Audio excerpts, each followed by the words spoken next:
Income tax کے جاگیردار 5 ارب روپے جمع کرائے پورے پاکستان میں. ہم چھوٹے کسانوں کی تو بات نہیں کر رہے, چھوٹے کاشتکاروں کو تو ہم کہتے ہیں ٹھیک ہے ان کو تو ریلیف دو, لیکن بڑے جاگیرداروں کو تو ٹیکس نیٹ میں لاؤ, ان سے تو وصول کرو. اور ان جاگیروں کو کہ جو جاگیریں انگریز کی عطا کردہ تھی, جو انہوں نے اپنی محنت سے نہیں کمائی, ان کی اولادیں مزے کر رہی ہیں, سیاست بھی ان کی, سماج پہ گرفت بھی ان کی, دولت بھی ان کی, معیشت بھی ان کی, زراعت بھی ان کی, پھر گنے کی فصل بھی ان کی اور ملیں بھی ان کی چینی کی.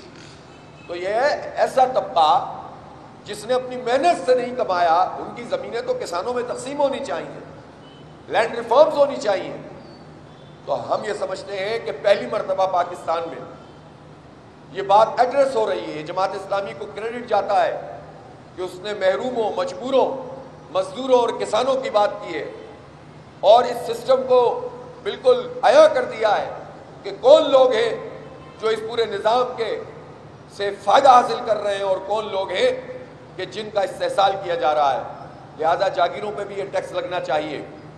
اور اسی طرح ہم یہ سمجھتے ہیں کہ یہ جو انہوں نے ایکسپورٹ کو خراب کرنے کے لیے ایف پی آر کو کھلی چھوٹ دی ہے کہ آپ جائیں اس کا تجزیہ کریں اور پھر اس کے نتیجے میں جس کو چاہیں, اور ان کو عدالتی اختیارات دے دیے, تو اس کے نتیجے میں جو ایکسپورٹر ہے وہ ایکسپورٹر کہتا ہے کہ ہم ٹیکس دے سکتے ہیں, ٹیکس میں اگر آپ کچھ تھوڑا سا اضافہ کرتے ہیں وہ اس کو بھی قبول کر لیتے ہیں. لیکن وہ یہ چاہتے ہیں کہ جس طرح چل رہا تھا کہ آپ ڈائریکٹ ٹیکس ہم سے لے لیں اور یہ ایف بی آر کا دھندا اس میں شامل نہ ہو. تو یہ بہت جائز مطالبہ ہے, ایک نئے خرابی اور کرپشن کی طرف کیوں دھکیلنا چاہتے ہیں. لہذا سیدھا مطالبہ ہے ہمارا کہ ایکسپورٹر سے آپ ٹیکس لیں اور اسی طریقے سے لیں جس طرح چلا آ رہا ہے. ایک نیا فساد پیدا کرنے کی ضرورت نہیں ہے. ایف بی آر کا جہاں تک تعلق ہے, ایف بی آر کے 22 سے 25 ہزار ملازمین ہیں, اور آپ کو معلوم ہونا چاہیے کہ خود ایف بی آر میں کچھ انویسٹیگیشن کی گئی ایک زمانے میں, زیادہ پرانی بات نہیں ہے, 1299 ارب روپے کی وہ کرپشن سامنے آئی کہ جو پیسے ٹیکس میں وصول کیے جانے تھے اور رشوت لے کر چھوڑ دیا گیا. ٹیکس نیٹ کی بات ہی نہیں کر رہا میں, جو بڑا نہیں, لیکن جو ٹیکس دے رہے ہیں ان کو رشوت دے کر چھوڑ دیا گیا, وہ 1299 ارب روپے. آپ مارے پھرتے ہیں لوگوں سے, 1 ارب ڈالر کی بھیک مانگتے ہیں, 2 ارب ڈالر کی بھیک مانگتے ہیں, یہ تقریباً 4-5 ارب ڈالر بنتے ہیں جو صرف ایک ایف بی آر والا کرپشن کر رہا ہے. جبکہ ٹیکس جمع کیا کر رہا ہے, وہ ڈائریکٹ ٹیکس سے آپ اتنا سارا ٹیکس جمع کر لیتے ہیں, امپورٹ پہ ٹیکس کاٹ لیتے ہیں. تو اتنے ملازمین کو ہم پالیں, ان میں سے بے شمار کی کرپشن کو بھگتیں, سسٹم کو مشکل کریں. تو یہ ایف بی آر, ابھی نئے لنگڑیال صاحب چیئرمین بنے, اب یہ ان کا کام ہے نا کہ یہ 1200 ارب روپے تو میں بچا کر دیں, 1300 ارب روپے.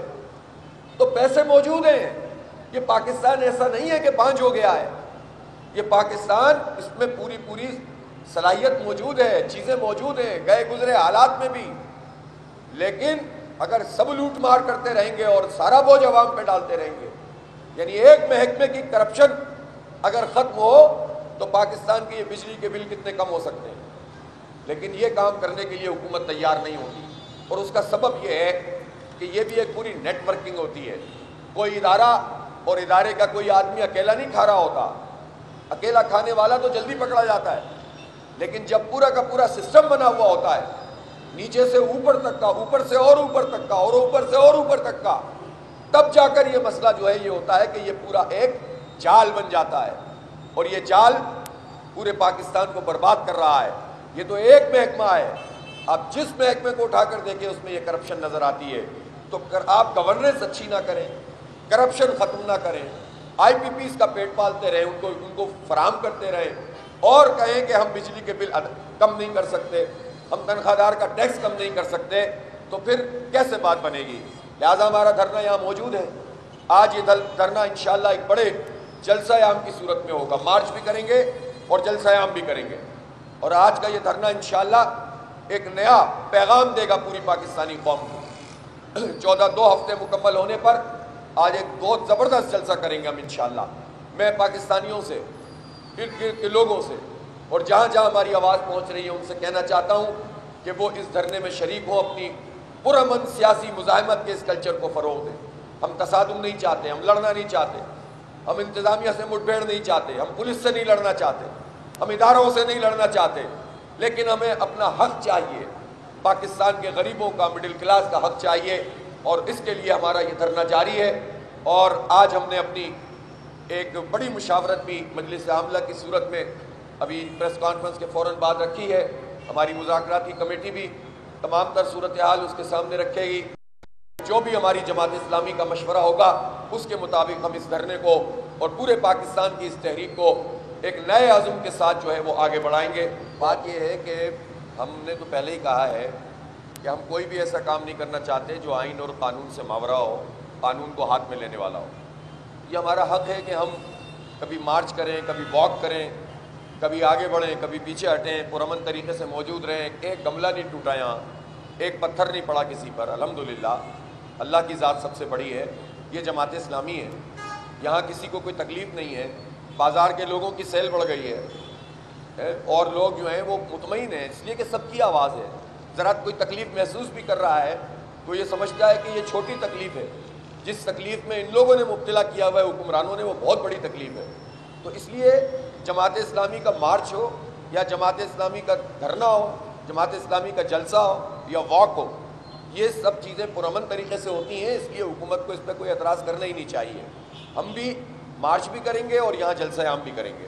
کوئی ہمارا ایسا ایجنڈا نہیں ہے کہ ہم جلاؤ گھیراؤ کر رہے ہوں، توڑ پھوڑ کر رہے ہوں۔ اب یہ حکومت کا کام ہے کہ پرامن تحریک کو وہ اسپیس دے، بجائے اس کے کہ وہ حالات کو اس طرح سے بنا دے کہ افراتفری ہو جائے، انارکی ہو جائے، تو وہ حکومت کی ذمہ داری ہے۔